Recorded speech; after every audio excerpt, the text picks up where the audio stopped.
মনোনয়নপত্র জমার শেষ দিনে দাখিল করছেন হেভিওয়েট প্রার্থীরা। ঢাকা ১৭ আসনে তারেক রহমানের পক্ষে জমা দিলেন আব্দুস সালাম। সব ষড়যন্ত্র ভেদ করে মানুষের জন্য কাজ করার প্রত্যয়।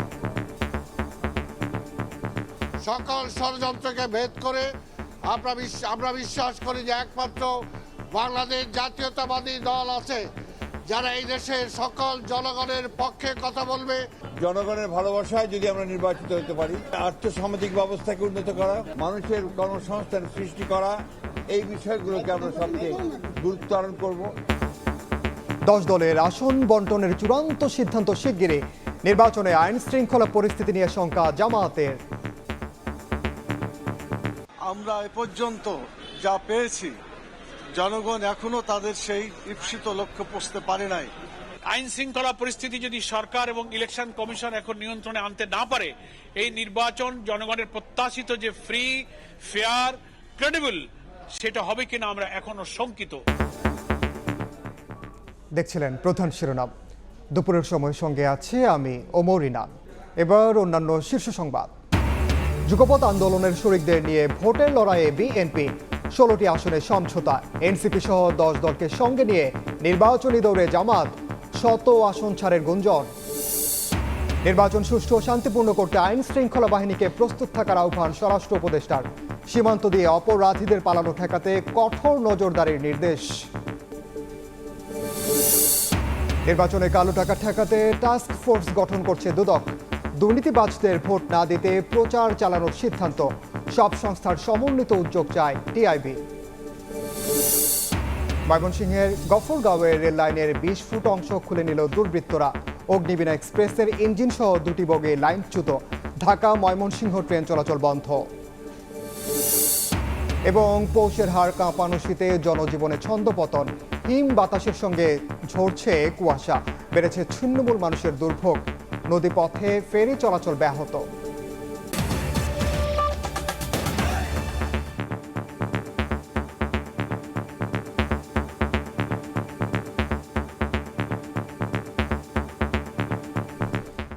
ত্রয়োদশ জাতীয় সংসদ নির্বাচনের মনোনয়নপত্র জমার শেষ দিন আজ। সকাল থেকে দাখিল করছেন হেভিওয়েট প্রার্থীরা। ঢাকা 17 আসনে তারেক রহমানের পক্ষে মনোনয়নপত্র জমা দেন আব্দুস সালামের নেতৃত্বে 5 সদস্যের প্রতিনিধি দল। এ পর্যন্ত 300 আসনের বিপরীতে 3000-এর বেশি মনোনয়নপত্র সংগ্রহ করেছেন প্রত্যাশীরা। বিকেল 5টা পর্যন্ত রিটার্নিং কর্মকর্তা ও সহকারী রিটার্নিং কর্মকর্তার কাছে মনোনয়ন ফর্ম জমা দেওয়া যাবে। শেষ হচ্ছে ত্রয়োদশ নির্বাচনের মনোনয়নপত্র সংগ্রহ ও জমা দেয়া। সোমবার সকাল থেকে রিটার্নিং কর্মকর্তা ও সহকারী রিটার্নিং কর্মকর্তার কার্যালয়ে ভিড় করেন মনোনয়ন প্রত্যাশীরা। দলীয় প্রার্থীদের ক্ষেত্রে দলের মনোনয়নপত্র দিতে হচ্ছে, আর স্বতন্ত্র প্রার্থীদের সংশ্লিষ্ট নির্বাচনী এলাকার 1% ভোটারের সমর্থন তালিকা বা সাবেক সংসদ সদস্য হতে হবে। 30 ডিসেম্বর থেকে 4 জানুয়ারি পর্যন্ত চলবে যাচাই বাছাই। তেজগাঁও, রমনা এবং শিল্পাঞ্চল এলাকার শ্রমজীবী মেহনতি মানুষের, খেটে খাওয়া মানুষের প্রতিনিধি হওয়ার জন্য আজকে মনোনয়নপত্র জমা দিয়েছে। সকলে মিলে ঐক্যবদ্ধভাবে আমরা বাংলাদেশে একটি সুন্দর নির্বাচন করতে পারবো। ঢাকা 15 আসন সহ সারা বাংলাদেশের একটা সুন্দর ইনক্লুসিভ ভালো একটা নির্বাচন উপহার দিবে নির্বাচন কমিশন। বিভাগীয় কমিশনারের কার্যালয়ে ঢাকা 17 আসনে বিএনপির ভারপ্রাপ্ত চেয়ারম্যান তারেক রহমানের মনোনয়নপত্র জমা দেন চেয়ারপারসনের উপদেষ্টা আব্দুস সালামের নেতৃত্বে 5 সদস্যের প্রতিনিধি দল। গণতন্ত্রের পথ উত্তরণের জন্য আগামী নির্বাচন সুষ্ঠু হবে বলে প্রত্যাশা করেন তিনি। আমরা বিশ্বাস করি আগামী নির্বাচন একটি সুন্দর সুষ্ঠু নির্বাচন হবে। দীর্ঘ 17 বছর আমাদের যে নেতাকে তারা প্রবাস জীবনে বাধ্য করেছিল, নির্বাচনের মধ্য দিয়ে তিনি সংসদ নেতা হিসাবে অবশ্যই তিনি শপথ গ্রহণ করবেন। ঢাকা 14 আসনের মনোনয়নপত্র জমা দিয়েছেন ব্যারিস্টার আরমান। বিপ্লবী ওয়ার্কার্স পার্টির সাইফুল হক সহ হেভিওয়েট প্রার্থীরাও মনোনয়নপত্র জমা দিয়েছেন। সময় এসছে আরও একবার কাঁধে কাঁধ মিলিয়ে, হাতে হাত মিলিয়ে, সকল ভেদাভেদ ভুলে মাঠে নামার। আমাদের এবারের সংগ্রাম জুলাই সনদের আক্ষরিক বাস্তবায়নের সংগ্রাম। আমরা অত্যন্ত আশাবাদী সামনের নির্বাচনটা সুষ্ঠু সুন্দরভাবে পরিচালিত হবেন। ইলেকশন কমিশন তাদের দায়িত্ব সঠিকভাবে পালন করবেন এবং আমরা জাতিকে, দেশবাসীকে তাদের অনেক প্রত্যাশার দুই দশক ধরে অনেক প্রত্যাশা একটা সুন্দর নির্বাচন দিতে সক্ষম হব। 21 জানুয়ারি প্রতীক বরাদ্দের পরেই প্রার্থীরা প্রচারণা চালাতে পারবেন। প্রচারণা চলবে 10 ফেব্রুয়ারি পর্যন্ত। আর সারা দেশের 300 আসনে নির্বাচন ও গণভোট অনুষ্ঠিত হবে 12 ফেব্রুয়ারি। আওয়ামী লীগের নিবন্ধন স্থগিত থাকায় ত্রয়োদশ জাতীয় সংসদ নির্বাচনে অংশ নিতে পারছে না দলটি। সানবীর রূপল, সময় সংবাদ, ঢাকা। এই মুহূর্তে ঢাকা বিভাগীয় কমিশনারের কার্যালয়ে আছেন সহকর্মী সানবীর রূপল এবং আগারগাঁওয়ে রিটার্নিং কর্মকর্তার কার্যালয়ে আছেন সহকর্মী কাউসারা চৌধুরী কুমু। সরাসরি প্রথমেই যাচ্ছি কুমুর কাছে।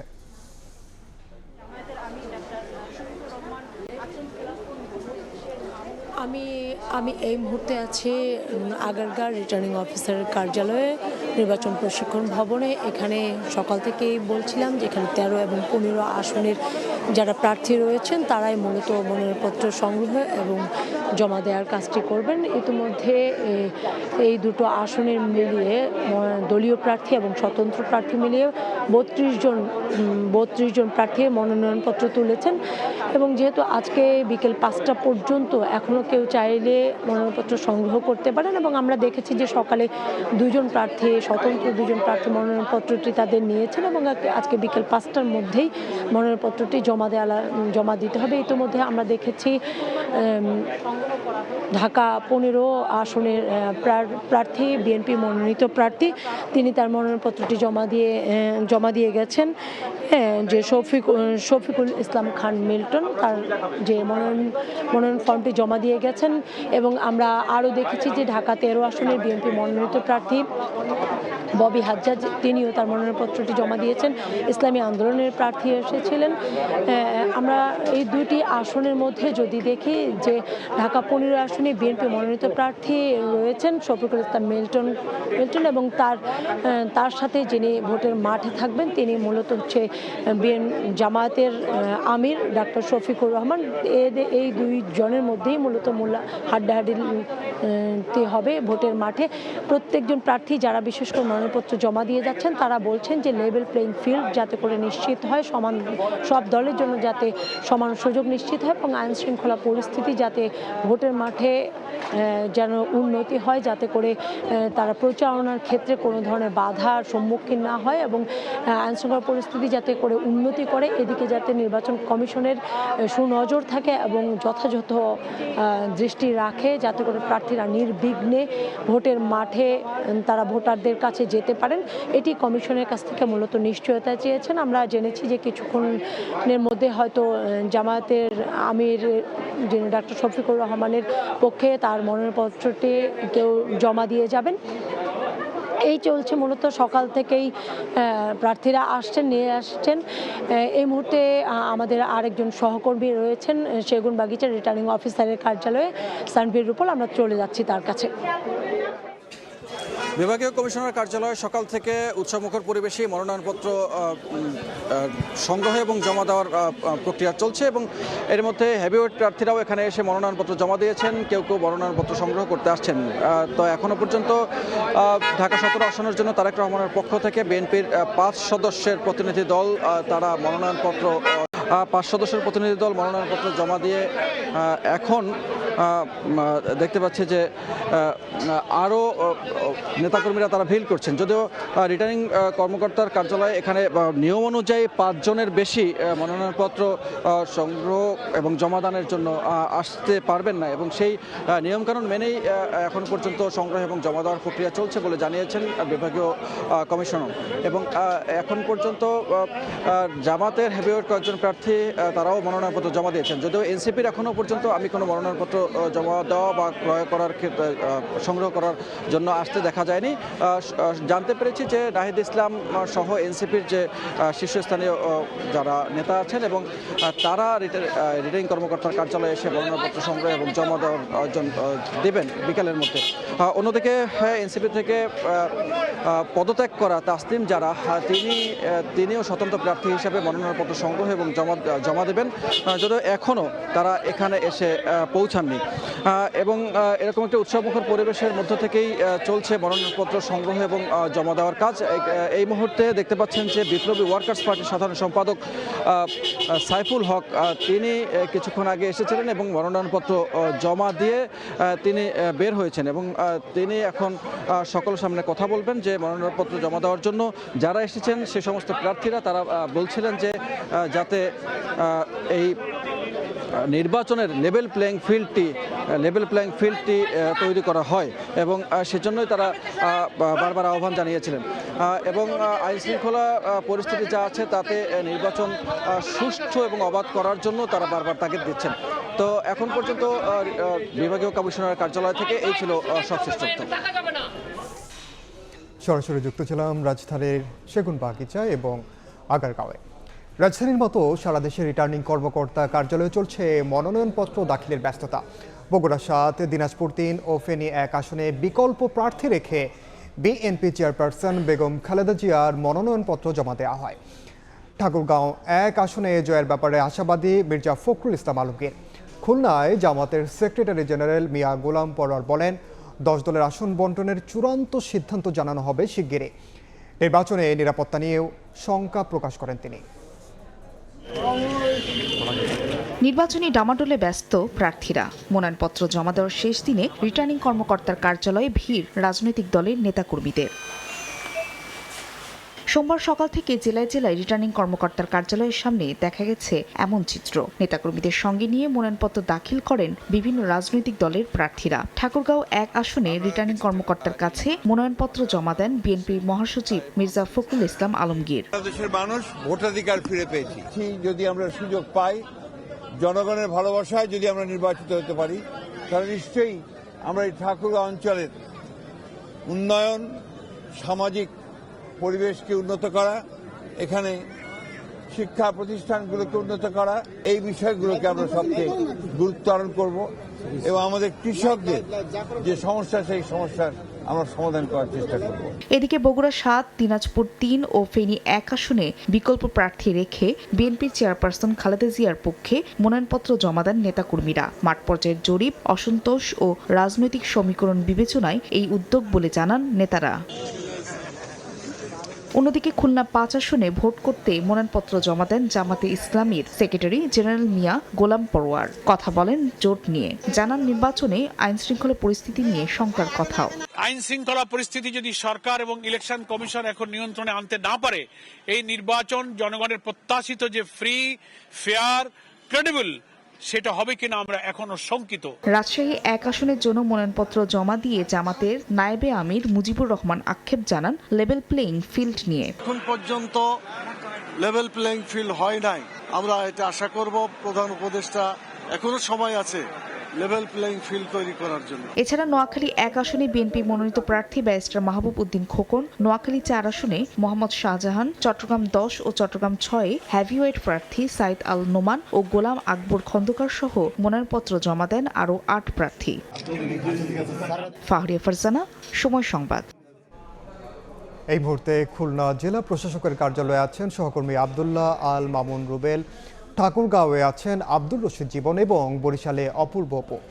শুরুতেই যাচ্ছি রুবেলের কাছে। ত্রয়োদশ জাতীয় সংসদ নির্বাচনের প্রার্থীদের মনোনয়ন জমা দেওয়ার শেষ দিনে খুলনায় কিন্তু একেবারে উৎসব মুখর পরিবেশ। আমরা সকাল থেকে দেখেছি বিভিন্ন রাজনৈতিক দলের প্রার্থীরা জেলা রিটার্নিং কর্মকর্তার কার্যালয়ে এসে তাদের মনোনয়নপত্র জমা দিচ্ছেন এবং একই সঙ্গে কিন্তু এখানকার যারা প্রার্থীর কর্মী সমর্থকরা রয়েছেন তারাও কিন্তু আসলে উপস্থিত হয়েছেন। যদিও মূল বাউন্ডারিতে আমরা বিভিন্ন প্রার্থীর পক্ষে কর্মী সমর্থকরা উৎসব মুখর পরিবেশ সৃষ্টি করলেও যখন মনোনয়নপত্র জমা দিতে যাচ্ছেন তখন কিন্তু আমরা দেখেছি নির্ধারিত যে কয়েকজনের যার কথা তারাই কিন্তু আসলে যাচ্ছেন। খুলনা জেলার যে ৬টি আসন আমরা আসলে খবর নিয়েছিলাম, এখান থেকে এই ৬টি আসনে মোট ৫৩ জন মনোনয়নপত্র সংগ্রহ করেছিলেন। এর মধ্যে কিন্তু সকাল থেকে আমরা দেখেছি ১৫ থেকে ১৭ জনের মতো আমরা খবর পেয়েছি তারা আসলে মনোনয়নপত্র জমা দিয়েছেন। এর মধ্যে হেভিওয়েট প্রার্থী বলতে জামায়াত ইসলামের কেন্দ্রীয় সেক্রেটারি জেনারেল অধ্যাপক মিয়া গোলাম পরোয়ার, তিনি কিন্তু সকাল ৯:৩০ থেকে মনোনয়ন জমা দিয়েছেন। এছাড়া খুলনার অন্য ৫টি আসনেও কিন্তু জামায়াতের যেসব প্রার্থী রয়েছেন তারা মনোনয়ন জমা দিয়েছেন। এছাড়া আমরা সকাল থেকে বিএনপির যেসব যেসব প্রার্থীরা রয়েছেন, বিশেষ করে কেন্দ্রীয় তথ্য প্রযুক্তি বিষয়ক সম্পাদক আইজুল বারী হেলালকে আমরা কিছুক্ষণ আগে দেখেছি জেলা নির্বাচন কর্মকর্তার কার্যালয়ে প্রবেশ করতে, সেখানে তিনি মনোনয়নপত্র জমা দিচ্ছেন।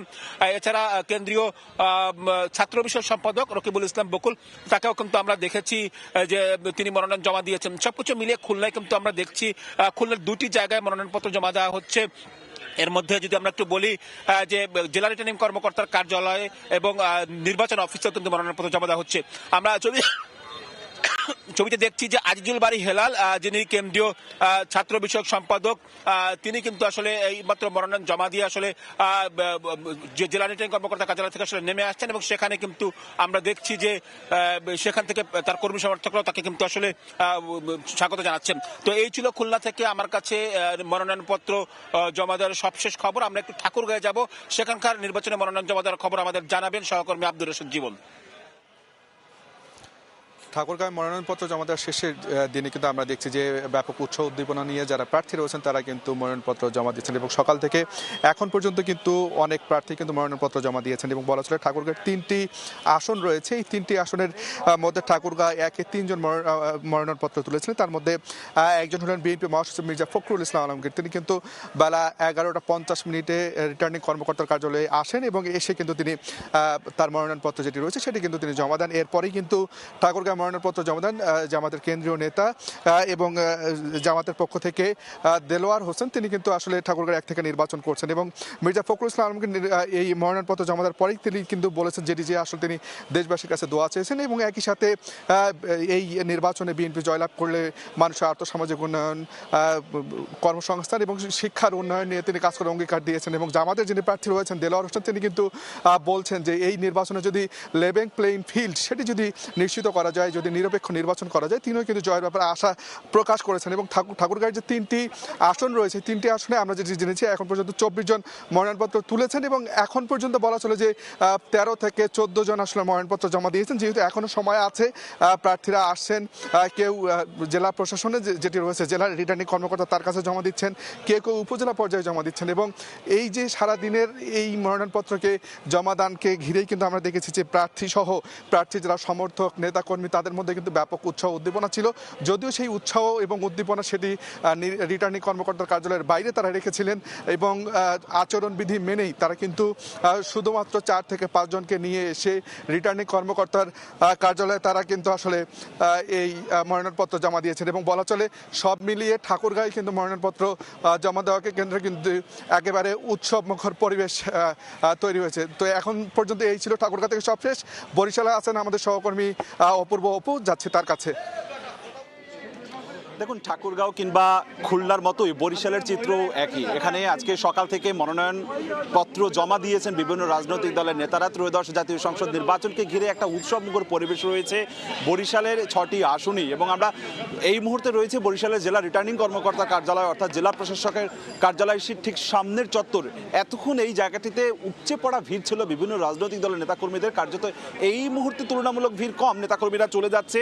কিছুক্ষণ আগে বরিশাল সদর আসনের সংসদ সদস্য প্রার্থী বিএনপি মনোনীত মজিবুর রহমান সরওয়ার, তিনি তার নেতাকর্মীদের নিয়ে এখানে মনোনয়নপত্র জমা দিয়েছে, এখান থেকে চলে গিয়েছেন। তার আগে জামায়াতের সহকারী সেক্রেটারি জেনারেল সদর আসনের মোয়াজ্জেম হোসেন হেলাল, বরিশাল 3 আসনের বিএনপির হেভিওয়েট প্রার্থী অ্যাডভোকেট জয়নুল আবেদিন, বাসদ মনোনীত ডাক্তার মনীষা চক্রবর্তী, চরমোনাইর এর আগে দিয়েছে চরমোনাই শায়েখে চরমোনাই পীর সাহেব মুফতি ফয়জুল মোহাম্মদ করিম, তিনি গতকাল কি এখানে জমা দিয়েছেন। অর্থাৎ একে একে বিভিন্ন রাজনৈতিক দলের নেতাকর্মীরা তারা এখানে তাদের দলীয় নেতাকর্মীদের সঙ্গে নিয়ে মনোনয়নপত্র জমা দিয়েছে। রিটার্নিং কর্মকর্তা জানিয়েছেন বরিশালের 6টি আসনে 22,83,000 অর্থাৎ প্রায় 23 লাখ ভোটার নির্ধারণ করবে কে তাদের জনপ্রতিনিধি হয়ে আগামীতে সংসদে তাদের হয়ে এই এলাকার ভাগ্য উন্নয়নের কথা বলবে। ভোটাররা বলছেন যে একটি সুষ্ঠু নিরপেক্ষ নির্বাচন হবে এবং যারা প্রার্থীরা তাদের সমর্থকদের যারা রয়েছে এবং দলীয় নেতাকর্মীরা রয়েছে তাদের মধ্যে যে একটা উৎসবের আমেজ রয়েছে, তারা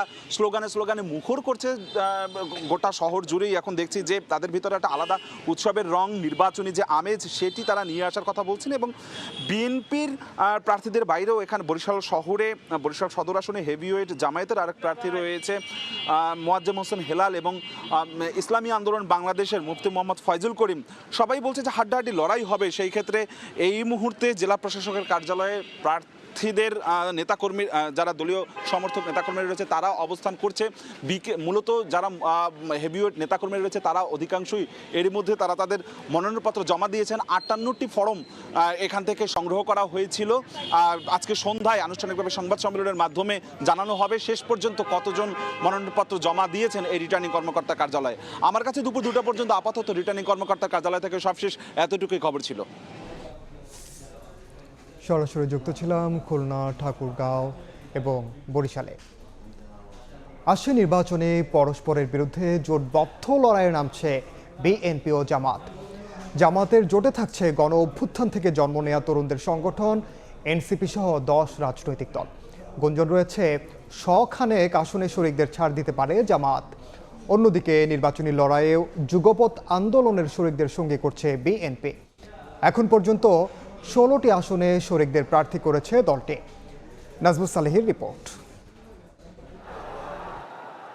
গণ অভ্যুত্থানে আওয়ামী লীগ সরকারের পতনের পর থেকেই রাজনীতির অঙ্গনে শুরু হয় নতুন সমীকরণ। দীর্ঘদিনের জোটের অবসান হয়ে রাজনীতি ভাগ হয়ে যায় বিএনপি জামাত শিবিরে। অভ্যুত্থানের পরপরই ইসলামী দলগুলোকে জোটে ভেড়াতে কাজ শুরু করে জামাতে ইসলামী, প্রয়াস চালায় বিএনপিও। এর মধ্যে জন্ম হয় জুলাই গণ অভ্যুত্থানের মাধ্যমে গড়ে ওঠা দল এনসিপির। এবার বদলে যেতে থাকে ভোটের অঙ্ক। দলগুলোকে কাছে টানতে বছর জুড়েই ছিল বিএনপি জামাতের বিভিন্ন তৎপরতা। আসন সমঝোতা কিংবা জোটবদ্ধ রাজনীতি নিয়ে গণমাধ্যমে এসেছে নানা রকম খবর। তফসিল ঘোষণার পর ভোটের মাঠ গরম হওয়ার পাশাপাশি তুঙ্গে ওঠে জোটবদ্ধ হওয়ার আলোচনা। মনোনয়নপত্র জমা দেওয়ার শেষ মুহূর্তে এসে সবকিছু পরিষ্কার হয়ে যায়। ত্রয়োদশ জাতীয় নির্বাচন হচ্ছে বিএনপি জামাত বড় দুই শিবিরেই। ফ্যাসিবাদ বিরোধী আন্দোলনের শরিকদের নিয়ে ভোট যুদ্ধে অংশ নিচ্ছে বিএনপি, যার মধ্যে রয়েছে বেশ কিছু উদার গণতান্ত্রিক ও দু একটি ধর্মভিত্তিক দল। নিজ দল থেকে পদত্যাগ করে বিএনপির ধানের শীষ প্রতীকে নির্বাচন করছে 7 জন। এছাড়া নাগরিক ঐক্য, গণ অধিকার পরিষদ, বিপ্লবী ওয়ার্কার্স পার্টি, বিজেপিকে একটি করে আসন ছেড়েছে বিএনপি। তবে শরিকদের মধ্যে সবচেয়ে বেশি 4টি আসনে সমঝোতা করেছে জমিয়তে উলামায়ে ইসলাম বাংলাদেশের সঙ্গে। এদিকে সব আলোচনা সমালোচনা শেষে জামাতের সঙ্গে জোটবদ্ধ নির্বাচনে অংশ নিচ্ছে জুলাই গণ অভ্যুত্থানে নেতৃত্বদানকারী নেতাদের দল জাতীয় নাগরিক পার্টি। 10 দলের এই জোটে অন্যান্য শরিকরা হল ইসলামী আন্দোলন বাংলাদেশ, বাংলাদেশ খেলাফত মজলিস, নিজামে ইসলামী, খেলাফত আন্দোলন, জাতীয় গণতান্ত্রিক পার্টি, বাংলাদেশ ডেভেলপমেন্ট পার্টি ও লিবারেল ডেমোক্রেটিক পার্টি। জোটের শরিকদের শতাধিক আসন জামাত সমঝোতা করতে পারে বলে গুঞ্জন রয়েছে। এবারের জোটবদ্ধ নির্বাচন প্রচলিত রাজনৈতিক হিসেব নিকেশের বাইরেও প্রভাব রাখবে বলে মত বিশ্লেষকদের। নাজমুস সালেহী, সময় সংবাদ, ঢাকা। আগামী নির্বাচন সুষ্ঠু ও শান্তিপূর্ণ করতে বিজিবিকে সব ধরনের ব্যবস্থা নিতে নির্দেশ দিয়েছেন স্বরাষ্ট্র উপদেষ্টা জাহাঙ্গীর আলম চৌধুরী। বিজিবি দিবস উপলক্ষে পিলখানায় আয়োজিত এক অনুষ্ঠানে স্বরাষ্ট্র উপদেষ্টা কোনো অপরাধী যেন সীমান্ত দিয়ে পালাতে না পারে সেদিকে কঠোর দৃষ্টি রাখারও নির্দেশ দেন। সোমবার পিলখানায় আয়োজন করা হয় বিজিবি দিবস। শহীদ শাকিল আহমেদ হলে আয়োজিত অনুষ্ঠানে যোগ দেন স্বরাষ্ট্র উপদেষ্টা জাহাঙ্গীর আলম চৌধুরী। বর্ডার গার্ড বাংলাদেশ আরও বেশি সুসংহত জানিয়ে বিজিবি মহাপরিচালক মেজর জেনারেল আশরাফুজ্জামান সিদ্দিকী এবছরে বাহিনীর বিভিন্ন সাফল্যের কথা তুলে ধরেন। ত্রয়োদশ জাতীয় সংসদ নির্বাচন সুষ্ঠু, নিরপেক্ষ ও সুচারুরূপে সম্পাদনে বাহিনীর সদস্যদের প্রশিক্ষণ চলমান রয়েছে। নির্বাচনী দায়িত্ব সর্বোচ্চ আন্তরিকতা ও দক্ষতার সাথে পালনে আমরা বদ্ধপরিকর। বিজিবিতে কৃতিত্বের স্বীকৃতি হিসেবে এবছর 12 জনকে বর্ডার গার্ড বাংলাদেশ পদক, 24 জনকে রাষ্ট্রপতি বর্ডার গার্ড পদক, 12 জনকে বর্ডার গার্ড বাংলাদেশ পদক সেবা এবং 24 জনকে রাষ্ট্রপতি বর্ডার গার্ড পদক সেবা সহ মোট 72 জনকে বিভিন্ন পদে ভূষিত করা হয়। সীমান্ত দিয়ে কোনো অপরাধী যেন পার না হতে পারে, বিজিবিকে সেদিকে কঠোর দৃষ্টি রাখার আহ্বান জানান স্বরাষ্ট্র উপদেষ্টা। একই সঙ্গে জাতীয় সংসদ নির্বাচন সুষ্ঠু ও শান্তিপূর্ণ করার লক্ষ্যে প্রস্তুত থাকারও আহ্বান জানান। বিজিবিও আপনারা দেখছেন জাতীয় নির্বাচনের জন্য তারা সব ধরনের প্রস্তুতি তারা নিচ্ছে। প্রায় 35,000 সদস্য এই ইলেকশনের সময় নিয়োজিত থাকবে। পরে সাংবাদিকদের প্রশ্নের জবাবে স্বরাষ্ট্র উপদেষ্টা বলেন, ফ্যাসিস্টরা নির্বাচনে বাধা দেওয়ার চেষ্টা করবেই, তবে সবার সহযোগিতায় সুষ্ঠু নির্বাচন প্রত্যাশার কথা জানান তিনি। ফ্যাসিস্ট যারা আছে তারা তো সব সময় এইটা বাধা দেওয়ার চেষ্টা করবে, কিন্তু আপনাদের সবার সহযোগিতায় যদি থাকে নির্বাচন সুষ্ঠু, শান্তিপূর্ণ এবং উৎসব মুখর হবে। অনুষ্ঠানে খেতাবপ্রাপ্ত মুক্তিযোদ্ধা ও তাদের পরিবারের হাতে পদক তুলে দেওয়া হয়। স্বপন আহমেদ, সময় সংবাদ, ঢাকা। নির্বাচনে কালো টাকার ছড়াছড়ি ঠেকাতে এবং প্রার্থীদের হলফনামায় নজর রাখতে মাঠে নামছে দুদক। এ লক্ষ্যে টাস্ক ফোর্স কমিটি গঠন করছে সংস্থাটি। পাশাপাশি দুর্নীতিবাজদের ভোট না দিতে চালানো হবে প্রচারণা। দুদক চেয়ারম্যান বলেন, দুর্নীতিবাজদের মনোনয়ন ও নির্বাচনের সংস্কৃতি বন্ধ না হলে সামগ্রিকভাবে দুর্নীতি বন্ধ করা সম্ভব নয়। এ উদ্যোগকে স্বাগত জানিয়ে টিআইবি বলেছে, সব সরকারি সংস্থার সম্মিলিত উদ্যোগে নির্বাচনে দুর্নীতিবাজদের বিরুদ্ধে কঠোর বার্তা দিতে পারে। তাসলিম তাওহিদের প্রতিবেদন। 1.5 মাস নেই জাতীয় সংসদ নির্বাচনের। এবার ভোট সামনে রেখে দুর্নীতিবাজদের ঠেকাতে তৎপরতা শুরু করেছে দুদক। হলফনামায় তথ্য যাচাইয়ে নজরদারি ও কালো টাকার ছড়াছড়ি ঠেকাতে টাস্ক ফোর্স কমিটি গঠন এবং দুর্নীতিবাজদের ভোট না দেওয়ার আহ্বানে প্রচারণা চালানোর উদ্যোগ নিয়েছে দুদক। দুদক চেয়ারম্যান বলেন, সংসদ সদস্যদের বিরুদ্ধেই সবচেয়ে বেশি দুর্নীতির অভিযোগ। তাই দুর্নীতিবাজ প্রার্থীদের বিরুদ্ধে আগেভাগেই মাঠে নামছে সংস্থাটি। এমপি সাহেব যারা হন, দুর্নীতির অভিযোগ মূলত তাদের বিরুদ্ধেই বেশি আসে। তো তাদের কাজ হচ্ছে সংসদে, তারা যদি উন্নয়নের অর্থ নিয়ে টানাটানি শুরু করেন বেশি, তাহলে দুর্নীতির অভিযোগ তাদের বিরুদ্ধেই বেশি আসবে। একদিকে দুর্নীতিগ্রস্ত লোকজনকে নির্বাচন করব, একদিকে আমরা নির্বাচন নিয়ে নমিনেশন বাণিজ্য করব। এত কিছুর পরে আমি তো প্রত্যাশা করতে পারি না যে আমি অত্যন্ত ভালো লোককে আমি সংসদে পাঠাবার জন্য, নির্বাচনের জন্য জনগণের সামনে দেব। আমরা আমাদের সীমাবদ্ধতার মধ্যে কাজ করে যাচ্ছি। টাস্কফোর্স কমিটি গঠনের উদ্যোগকে স্বাগত জানিয়ে টিআইবির নির্বাহী পরিচালক বলেন, নির্বাচন কমিশন, দুদক, এনবিআর সহ সংশ্লিষ্ট সব সংস্থা সম্মিলিত উদ্যোগ নিলে নির্বাচনে দুর্নীতিবাজদের বিরুদ্ধে শক্ত বার্তা যাবে। নির্বাচন কেন্দ্রিক যে কালো টাকার ছড়াছড়ি, অর্থের বেশির বিনিয়োগ, দুদকের সাথে নির্বাচন কমিশন, জাতীয় রাজস্ব বোর্ড, এই তিনটি প্রতিষ্ঠান মিলে কিন্তু এবং অন্যান্য যেমন সিআইডির ভূমিকা আছে, এরা সমন্বিতভাবে যদি এটা করে তাহলে কিন্তু একটা ভালো জোরালো বার্তা হবে যে আসলে নির্বাচনে কালো টাকা ছড়াছড়ি গ্রহণযোগ্য। আমি মনে করি সদিচ্ছা থাকলে অবশ্যই সম্ভব। অতীতেও সংসদ নির্বাচনে বিভিন্ন কমিটি গঠন করে মাঠ পর্যায়ে কাজ করেছিল দুদক, যদিও তেমন কোনো সফলতা আসেনি। তাসলিম তৌহিদ, সময় সংবাদ, ঢাকা। দুপুরের সময় আরও থাকছে, বাজারে চাহিদা বাড়ছে বড় ব্রয়লার মুরগির। ওজন 2 কেজি পার হলে মাংস মেলে 10% বেশি। 35 দিন মুরগি পালনে লাভের সুযোগ বাড়ে খামারিদের, বলছে প্রাণী সম্পদ অধিদপ্তর।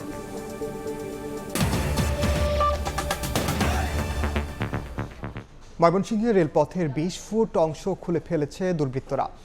এতে অগ্নিবীণা এক্সপ্রেসের 2টি বগি লাইনচ্যুত হয়েছে। বন্ধ রয়েছে ঢাকা ময়মনসিংহ রেলপথে ট্রেন চলাচল।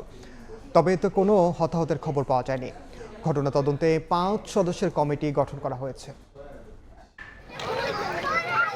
তারাকান্দি থেকে ঢাকার দিকে যাচ্ছিল অগ্নিবীণা এক্সপ্রেস। সোমবার ভোর 5:10 দিকে গফরগাঁও রেল স্টেশনের কাছে শালটিয়া মাঠ খোলা এলাকায় লাইনচ্যুত হয় ট্রেনটি। হতাহতের ঘটনা না ঘটলেও যাত্রীদের মাঝে আতঙ্ক দেখা দেয়। পরে তাদের বাসে তুলে দেয়া হয়। দুর্ঘটনাস্থলের রেল লাইনের দুপাশের প্রায় 20 ফুট অংশের নাট বল্টু খুলে রাখা হয়েছিল আগেই। এতেই লাইনচ্যুত হয় ইঞ্জিন সহ 2টি বগি। হঠাৎ করে একটা শব্দ, মইতে আসি, আইসা দেখি যে রাস্তা থেকে ট্রেনটা আর কি বঞ্চিত হয়ে নিচে পড়ে গেছে। দুর্ঘটনা অনেক খারাপ, অনেক ভয়াবহ সমস্যা, যাত্রী আতঙ্ক মেতে ছিল। এলাকাবাসীরা সবাই আপনার মানুষ যাত্রীদেরকে নিরাপত্তা দিচ্ছে, সান্ত্বনা দিচ্ছে, দিয়ে তাদেরকে যাতায়াতের ব্যবস্থা করে দিচ্ছে। গত শনিবার একটি দলের প্রার্থী পরিবর্তনের দাবিতে আন্দোলনের সময় রেল লাইনে আগুন দেওয়ার ঘটনা ঘটে। রেল লাইন খুলে ফেলা সেই ঘটনার অংশ কিনা সেই প্রশ্নও আসছে সামনে। 3 দিন যাবত যখন গফরগাঁও এই ঘটনা, রেল লাইনে আগুন দেয়, তাহলে রেলের যে কোনো মুহূর্তে ক্ষতি করতে পারে। এটা রেলওয়েতে যারা চাকরি করে তাদের উচিত ছিল যে এই অন্তত পৌরসভার এরিয়াটা একটা কেয়ার করা। ঘটনার পরই ঢাকা ময়মনসিংহ রুটে রেল যোগাযোগ বন্ধ হয়ে যায়। বেলা 11টার দিকে ঢাকা থেকে উদ্ধারকারী ট্রেন ঘটনাস্থলে গিয়ে লাইনচ্যুত বগি উদ্ধারে কাজ শুরু করে। ঘটনা তদন্তে গঠন করা হয়েছে কমিটি। 5 সদস্য বিশিষ্ট একটি কমিটি গঠন করা হয়েছে। উদ্ধার কাজ পরবর্তীতে আমরা এটা কিভাবে হয়েছে এটা অনুসন্ধান করব। ট্রেন লাইনচ্যুত হওয়ার ঘটনায় চলাচল বন্ধ থাকায় আটকা পড়ে দুটি ট্রেন। ওবায়দুল হক, সময় সংবাদ, ময়মনসিংহ। সবশেষ খবর জানাতে এই মুহূর্তে ঘটনাস্থলে আছেন সহকর্মী ওবায়দুল হক, সরাসরি যাচ্ছি তার কাছে। ভোর 5:10 ঢাকাগামী অগ্নিবীণা এক্সপ্রেস ট্রেনটি ময়মনসিংহের গফরগাঁওয়ের শালটিয়া বাটখরা এলাকায় লাইনচ্যুত হওয়ার পর প্রায় 9 ঘন্টা অতিবাহিত হতে চলেছে। এখনো পর্যন্ত এই যে লাইনচ্যুত দুইটি বগি এবং ইঞ্জিন সেটি কিন্তু উদ্ধার করা এখনো পর্যন্ত সম্ভব হয়নি। আমরা যেটি দেখেছি যে এখানে 3 ঘন্টা আগে অর্থাৎ 11টার দিকে কিন্তু এই যে ঢাকা থেকে উদ্ধারকারী রিলিফ ট্রেন এখানে এসে উদ্ধার কার্যক্রম শুরু করে এবং তারা বিভিন্নভাবে আসলে তারা চেষ্টা করছে যে তাদের যে কার্যক্রম সেটির মাধ্যমে এই যে দুইটি বগি এবং ইঞ্জিনটি যে লাইনচ্যুত হয়েছে এই লাইনচ্যুত বগিগুলো উদ্ধারের চেষ্টা করছেন, তবে এখনো পর্যন্ত সম্ভব হয়নি। আমরা কথা বলেছি এই প্রকৌশলীদের সাথে, তারা যেটি বলেছেন যে তারা এই দুইটি বগি উদ্ধারের শেষ পর্যায়ে রয়েছে এবং এরপর পরে তারা ইঞ্জিনটি উদ্ধার করবেন এবং তারা যেটি বলছেন যে প্রায় 2 থেকে 3 ঘন্টা সময় লাগতে পারে এই উদ্ধার কার্যক্রমে এবং এই ঘটনায় কিন্তু যে ট্রেনগুলো আটকা পড়েছিল জামালপুর কমিউটার, জামালপুর এক্সপ্রেস, যমুনা, সেগুলো কিন্তু ইতিমধ্যে ঢাকা থেকে যেগুলো ছেড়ে আসা হয়েছিল যমুনা এবং জামালপুর এক্সপ্রেস, সেই ট্রেনগুলো কিন্তু ভৈরব হয়ে ময়মনসিংহের উদ্দেশ্যে এসেছে এবং জামালপুর কমিউটার সেটিও কিন্তু ভৈরব রেলপথে সেটি পাঠানো হয়েছে ঢাকার উদ্দেশ্যে এবং এই ঘটনায় কিন্তু একটি তদন্ত কমিটি গঠন করা হয়েছে রেলওয়ে কর্তৃপক্ষের পক্ষ থেকে এবং আমরা যেটি জানতে পেরেছি যে স্থানীয়রা যেটি জানিয়েছেন যে গত শনিবার থেকেই এই গফরগাঁওয়ে বিএনপির মনোনয়ন দেয়াকে কেন্দ্র করে এখানে আন্দোলন চলমান রয়েছে এবং এই আন্দোলনের প্রেক্ষিতে গত শনিবার বিকেল থেকেই রেল লাইনের বিভিন্ন পয়েন্টে অগ্নিসংযোগ করে আসলে বিক্ষোভ করা হচ্ছে এবং এখানে বেশ কিছু পাল্টা দেওয়ার ঘটনাও কিন্তু ঘটেছে। তারা ধারণা করছেন এই ঘটনার অংশ হিসেবে এই ধরনের নাশকতা ঘটে থাকতে পারে। এই যে লাইনচ্যুতের ঘটনা, এই ঘটনাকে কেন্দ্র করে কিন্তু ঢাকা তারাকান্দি ঢাকা এবং ঢাকা সরিষা, ঢাকা দেওয়ানগঞ্জ এবং ঢাকা মোহনগঞ্জ রেলপথে কিন্তু সকল যাত্রা বাতিল করা হয়েছে, এটি রেল কর্তৃপক্ষ আমাদেরকে জানিয়েছে। এই ছিল আমার কাছে গফরগাঁও থেকে সবশেষ খবর। সরাসরি যুক্ত ছিলাম গফরগাঁওয়ে। পৌষের শীত জেঁকে বসেছে রাজধানীতেও। সূর্য দেখা না দেয়ায় কমে এসেছে তাপমাত্রা, বেড়েছে কুয়াশা ও ঠান্ডা বাতাসের দাপট। শীতের তীব্রতা বাড়ায় দুর্ভোগ বেড়েছে কাজের জন্য বাইরে বের হওয়া নগরবাসীর। ঠান্ডার প্রভাব পড়ছে দৈনন্দিন জীবনযাত্রায়ও। পৌষের শুরুতে তেমন বোঝা না গেলেও মাসের মাঝামাঝি এসে ঝেঁকে বসেছে শীত। এখন প্রকোপ টের পাচ্ছেন রাজধানীবাসীও। রোববার উঁকি দিলেও সোমবার মুখে দেখায়নি সূর্য। তাপমাত্রাও নেমে এসেছে 13 ডিগ্রিতে। কুয়াশার সঙ্গে বাতাস বাড়িয়ে দিচ্ছে শীতের অনুভূতি। অনেক শীত, এই শীতের কারণে হাত পা বাইর করতে পারি না এবং কাম করতেও পারি না। শিশির মতন রাত্রে কুয়াশা পড়ছে, ঠান্ডা যেমন সিটা বাতাস পানির মতন পড়ে এরকম পড়ছে। শীতের জন্য প্রতি বছর ওয়েট করি যে যখন শীত আসবে তখন আমি শীতটাকে ফিল করব। শিশু বাচ্চাদের নিয়ে চলাফেরা খুবই কষ্ট।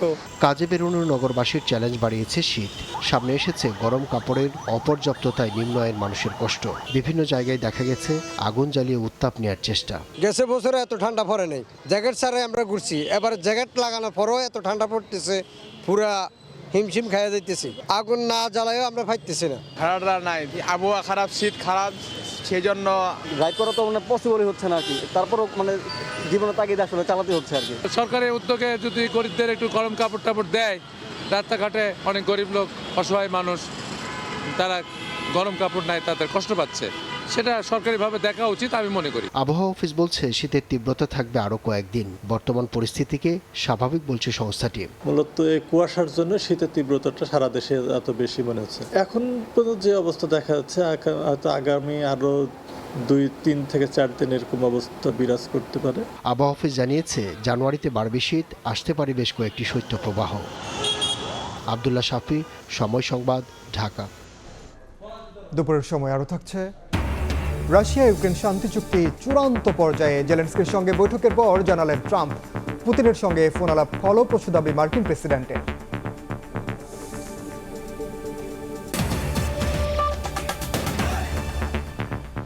আবারও নির্বাচনী সংবাদ। গুলশান, বনানী ও ক্যান্টনমেন্ট এলাকা নিয়ে ঢাকা 17 সংসদীয় আসন। অভিজাত এলাকা হলেও জলাবদ্ধতা, পানি কিংবা গ্যাস সংকট নিত্যদিনের চিত্র। চরম ভোগান্তিতে থাকা বাসিন্দারা চান স্থায়ী সমাধান। আর গুরুত্বপূর্ণ এই আসনে এবার লড়ছেন বিএনপির ভারপ্রাপ্ত চেয়ারম্যান তারেক রহমান। তার প্রতিদ্বন্দ্বী জামায়াতের ডক্টর এস.এম. খালেদুজ্জামান দিচ্ছেন সমস্যা সমাধানে নানা প্রতিশ্রুতি। এই রাস্তায় বর্ষাকালে হাঁটু সমান পানি থাকে। একটা রোগী যদি অসুস্থ হয়, এখানে একটা অ্যাম্বুলেন্স পর্যন্ত ঢুকতে পারে না। নির্বাচনে আমরা নাগরিক হতে পারি, কিন্তু নির্বাচনের পর আমরা নাগরিক কোন সময় হইতে পারি না। অনেক লোক আইসে আর গেছে, কিন্তু রাস্তাটার কোনো সহে পড়ে নাই। ওগুলো সোনার বাংলার আশা সবাই দেয়, কিন্তু সোনার বাংলার কেউ করে না। গুলশান, বনানী, ক্যান্টনমেন্ট এলাকা নিয়ে গঠিত ঢাকার 17 আসন। অভিজাত এলাকা হলেও নাগরিক সুবিধা থেকে বঞ্চিত এই এলাকার বাসিন্দারা। এই আসনটিতে রয়েছে ঢাকার দ্বিতীয় বৃহত্তর কড়াইল বস্তি, যেখানে বসবাস অন্তত 12,000 মানুষের। এরপরেই সাততলা বস্তি, যেখানে বসবাস অন্তত 7,000 মানুষের। গ্যাস, সুপেয় পানিসহ অনেক সুবিধা থেকে বঞ্চিত দুটি বস্তির মানুষ। গ্যাস থাকে না, লার্কি দিয়ে পাক করতে হয়। অযোগ্য খাবার পানি, ওইটা খাইলে মানুষ এখন রোগে আক্রান্ত হইতেছে। আমি 1 বছর পানি খাই না, আমার 1 বছরের মিটার বিল আছে 25,000-26,000 টাকা। পানির সমস্যাটা, পানি অত্যন্ত খুবই খারাপ, আপনার গন্ধ পায় প্রচুর পরিমাণে। বৃষ্টি হলেই জলাবদ্ধতার ভোগান্তি, অচল হয়ে পড়ে সড়ক, বিঘ্নিত হয় যান চলাচল। দীর্ঘদিনের সমস্যার স্থায়ী সমাধান না পেয়ে ক্ষুব্ধ এলাকাবাসী। সুন্দরভাবে ড্রেনের ব্যবস্থা হলে আমরা যাতায়াতের জন্য ভালো হয়। একটু বৃষ্টি যদি হয়, তাহলে আমাদের ছেলে পেলে যারা স্কুলে যায়, তারা স্কুলে যাওয়া কষ্ট হয়ে যায়। এখানে চলাচল করার মতো কোনো পরিস্থিতি নাই সন্ধ্যায় আপনার বর্ষাকালে। রাস্তাঘাট ভালো না, ওই যে পাশের রাস্তাটা একেবারে বৃষ্টি হলে ওতে যাওয়া যায় না। কোয়ার্টারবাসী প্রত্যাশা জানাতো রাস্তাটা যাতে আমাদের সুন্দরভাবে হাসপাতাল থেকে এইটুকু তারা নিজ দায়িত্ব করে দেয়। গুরুত্বপূর্ণ এই আসনটিতে এবার প্রতিদ্বন্দ্বিতা করবেন বিএনপির ভারপ্রাপ্ত চেয়ারম্যান তারেক রহমান। তার প্রতিপক্ষ জামায়াতে ইসলামের ডক্টর এস.এম. খালেদুজ্জামান। সমস্যা সমাধানের আশ্বাস দিচ্ছেন সম্ভাব্য প্রার্থীরা। এই এলাকাটাকে আর্কিটেকচারাল মডেলে স্বল্প আয়ের মধ্যে কীভাবে গঠন করা যায়, যেখানে ফায়ার সার্ভিসের ব্যবস্থা থাকবে, সেখানে সুন্দর স্যানিটেশনের ব্যবস্থা থাকবে, যেখানে ওয়াটারের ব্যবস্থা থাকবে, কিভাবে তাদের ঘরবাড়ি ভালো করা যায়, এই ব্যবস্থাটা আমার একটা প্রায়োরিটি থাকবে। আসনটিতে মোট ভোটার প্রায় 3.25 লাখ, নারীর চেয়ে পুরুষ ভোটার 17,000 বেশি। জনপ্রতিনিধিরা আসেন, জনপ্রতিনিধিরা চলে যান, নির্বাচনের আগে দেন নানান প্রতিশ্রুতি। যদিও ভোটাররা বলছে নির্বাচিত হয়ে গেলে প্রতিশ্রুতির সিংহভাগ অপূর্ণ থেকে যায়। এমন বাস্তবতায় আসন্ন ত্রয়োদশ জাতীয় সংসদ নির্বাচনে ভোটারদের একটাই প্রত্যাশা, নির্বাচিত প্রার্থীরা যেন প্রতিশ্রুতির কথা ভুলে না যান। কামরুল হাসান, সময় সংবাদ, ঢাকা।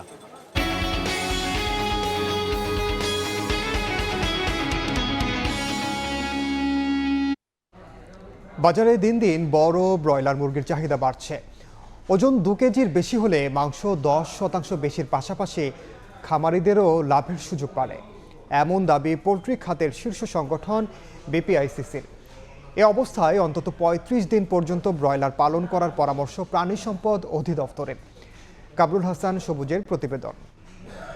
ব্রয়লার মুরগি একটু বড় ওজনেরটা নেই, টেস্টও সাধারণত বেশি হয়ে থাকে বড়গুলো। 2 কেজি বা 2.5 কেজি যেগুলা, ওগুলা কাস্টমারের চাহিদা বেশি। ছোট 1 কেজি আলা যেটা, এটা কমে চলে। কেন বড় ব্রয়লার মুরগি কেনার দিকে ঝুঁকছেন ভোক্তারা, সেই ব্যাখ্যাও রয়েছে তাদের নিত্যদিনের খরচের খাতায়। বড় দেখে কেনার চেষ্টা করি যাতে মাংসটা একটু বেশি পাওয়া যায়। আমাদের কাছে ভালো লাগে, আর যার যার চয়েস এটা। এ খাতের শীর্ষ সংগঠন বিপিআইসিসির দাবি, 1 কেজি ওজনের ব্রয়লারে যে পরিমাণ খাবার উপযোগী মাংস পাওয়া যায়, ওজন 2 কেজি বা এর বেশি হলে মাংস মেলে 5 থেকে 10% বেশি। 1 কেজি যদি মাংস মুরগির ওজন হয়, তাহলে কিন্তু সে পাবে নারী ভুঁড়ি তার ইন্টারনাল অর্গান যেগুলো আমাদের খাওয়ার উপযুক্ত না সেইটা 40%। আর এই মুরগির ওজন যদি 2 কিলো প্লাস হয় তাহলে তার অর্গানের ওজন হয়ে যাবে 30%, মিট হয়ে যাবে 70%। বেশি ওজনের ব্রয়লার এবারের স্বাদ ও পুষ্টিগুণ বলছেন পোল্ট্রি খাত বিশেষজ্ঞরা। আমরা যদি বেশি ওজনের ব্রয়লার পালি, মায়োগ্লোবিন যোগ হয়, কানেকটিভ টিস্যু ডেভেলপ করে, এবং এগুলো কিন্তু আপনার ফ্লেভার এবং কালার দুটোতে কিন্তু ভূমিকা রাখে। দেশে একটা সময় কেজি ওজনের ব্রয়লারই বেশি বিক্রি হতো, বর্তমানে কিছুটা বাড়লেও 2 কেজি পার হচ্ছে কমই। এই অবস্থায় লাভজনক বিবেচনায় অন্তত 35 দিন ব্রয়লার পালনে খামারিদের পরামর্শ দিচ্ছে প্রাণী সম্পদ অধিদপ্তর। ব্রয়লার যে গুণগত মান এবং খামারির লাভবান, এই 3টা বিষয়কে যদি আমরা বিবেচনায় নেই তো 35 দিন পর্যন্ত খামারি ব্রয়লার লাভ হওয়ার সাথে লালন পালন করতে পারবে। বড় মুরগির মাংস ক্রয় ক্ষমতার মধ্যে রাখতে কেটে বিক্রির বাজার চালুর তাগিদ দিচ্ছেন খাত সংশ্লিষ্টরা। কামরুল হাসান সবুজ, সময় সংবাদ, ঢাকা। মাসব্যাপী ঢাকা আন্তর্জাতিক বাণিজ্য মেলার 30তম আসর শুরু হতে যাচ্ছে 1 জানুয়ারি। মেলা প্রাঙ্গণে চলছে শেষ মুহূর্তের প্রস্তুতি। এবার মেলায় থাকছে 324টি স্টল, প্যাভিলিয়ন। সার্বিক প্রস্তুতি তুলে ধরতে সোমবার সকালে মেলা প্রাঙ্গণে সংবাদ সম্মেলন করে আয়োজক সংস্থা ইপিবি। জানানো হয়, মেলা উদ্বোধন করবেন প্রধান উপদেষ্টা ডক্টর মোহাম্মদ ইউনূস। দেশি প্রতিষ্ঠানের সঙ্গে অংশ নিচ্ছে ভারত, তুরস্ক, সিঙ্গাপুর, ইন্দোনেশিয়া, হংকং ও মালয়েশিয়ার 11টি প্রতিষ্ঠান। এবারের মেলায় অন স্পট টিকিট কেনার ব্যবস্থার পাশাপাশি থাকছে টিকিটিংয়ের ব্যবস্থা। টিকিটের মূল্য 50 টাকা। এছাড়া পলিথিন ব্যাগ এবং সিঙ্গেল ইউজ প্লাস্টিক ব্যবহার নিষিদ্ধ করা হয়েছে। দেশের বাইরের খবর। কিছু জটিলতা থাকলেও রাশিয়া ইউক্রেন শান্তি আলোচনা চূড়ান্ত পর্যায়ে বলে জানিয়েছেন মার্কিন প্রেসিডেন্ট ডোনাল্ড ট্রাম্প। ফ্লোরিডায় ইউক্রেনের প্রেসিডেন্ট ভলোদিমির জেলেনস্কির সঙ্গে বৈঠক শেষে এ কথা বলেন ট্রাম্প। বৈঠকের আগে রুশ প্রেসিডেন্ট ভ্লাদিমির পুতিনের সঙ্গে টেলিফোনে কথা বলেন মার্কিন প্রেসিডেন্ট। ফোনালাপকে অত্যন্ত ফলপ্রসূ উল্লেখ করে ট্রাম্প জানান, যুদ্ধ বন্ধে আন্তরিক রাশিয়া। আর মস্কো বলছে, দু নেতা অস্থায়ী যুদ্ধবিরতির বদলে স্থায়ী শান্তি চুক্তির পক্ষে একমত হয়েছেন। রাশিয়া ইউক্রেন যুদ্ধ বন্ধে স্থানীয় সময় রোববার যুক্তরাষ্ট্রের ফ্লোরিডার মারে লাগো রিসোর্টে ইউক্রেনের প্রেসিডেন্ট ভলোদিমির জেলেনস্কির সঙ্গে বৈঠক করেন মার্কিন প্রেসিডেন্ট ডোনাল্ড ট্রাম্প। বৈঠকের পর সাংবাদিকদের ব্রিফিংয়ে ট্রাম্প জানান, ইউক্রেন যুদ্ধের আলোচনায় উল্লেখযোগ্য অগ্রগতি হয়েছে, তবে ভূখণ্ড ছাড়ার বিষয়টি এখনও অমীমাংসিত রয়ে গেছে। কিয়েভের নিরাপত্তা নিশ্চয়তার বিষয়টি প্রায় শেষ দিকে বলেও জানান মার্কিন প্রেসিডেন্ট। এ সময় জেলেনস্কি বলেন, ট্রাম্পের 20 দফা শান্তি পরিকল্পনা ইস্যুতে বেশিরভাগ বিষয়ে একমত হয়েছে দুই পক্ষ। পরে টেলিগ্রামে দেয়া এক বিবৃতিতে এ বিষয়ে আগামী সপ্তাহে আবারও মার্কিন ও ইউক্রেনীয় প্রতিনিধিদের বৈঠক হবে বলেও উল্লেখ করেন তিনি। জেলেনস্কির সঙ্গে বৈঠকের আগে রুশ প্রেসিডেন্ট ভ্লাদিমির পুতিনের সঙ্গে টেলিফোনে কথা বলেন মার্কিন প্রেসিডেন্ট। পরে নিজস্ব সামাজিক যোগাযোগ মাধ্যম ট্রুথ সোশ্যালে যুদ্ধবন্ধে রাশিয়া আন্তরিক উল্লেখ করে পুতিনের সঙ্গে তার ফোনালাপ অত্যন্ত ফলপ্রসূ ছিল বলে দাবি করেন ট্রাম্প। আর মস্কো জানায়, দুই নেতা অস্থায়ী যুদ্ধবিরতির বদলে স্থায়ী শান্তি চুক্তির পক্ষে একমত হয়েছেন। যুদ্ধবন্ধের আলোচনায় অগ্রগতির মধ্যেই অব্যাহত রয়েছে পাল্টাপাল্টি হামলা। রোববার ইউক্রেনের জ্বালানি স্থাপনা লক্ষ্য করে হামলা চালায় রুশ বাহিনী। এ সময় দোনেৎস্ক ও জাপোরিজ্জিয়া অঞ্চলে আরও 6টি বসতি দখলে নেয়ার দাবি করে মস্কো। জবাবে তেল শোধনাগার সহ রাশিয়ার বিভিন্ন স্থাপনা লক্ষ্য করে পাল্টা হামলা চালায় ইউক্রেনীয় বাহিনী। নাসরিন রুমি, সময় সংবাদ। এ পর্যায়ে শীর্ষ সংবাদগুলো জানিয়ে দিচ্ছি আরেকবার। শেষ দিনে মনোনয়নপত্র জমাদানের ব্যস্ততা, সব ষড়যন্ত্র ভেদ করে মানুষের জন্য কাজ করার ঘোষণা বিএনপির। নির্বাচনে আইন শৃঙ্খলা পরিস্থিতি নিয়ে শঙ্কা জামায়াতের। নির্বাচন সুষ্ঠু ও শান্তিপূর্ণ করতে আইন শৃঙ্খলা বাহিনীকে প্রস্তুত থাকার আহ্বান স্বরাষ্ট্র উপদেষ্টার। সীমান্ত দিয়ে অপরাধীদের পালানো ঠেকাতে কঠোর নজরদারির নির্দেশ। এবং পৌষের হাড় কাঁপানো শীতে জনজীবনে ছন্দপতন, হিম বাতাসের সঙ্গে ঝরছে কুয়াশা, বেড়েছে ছিন্নমূল মানুষের দুর্ভোগ, নৌপথে ফেরি চলাচল ব্যাহত।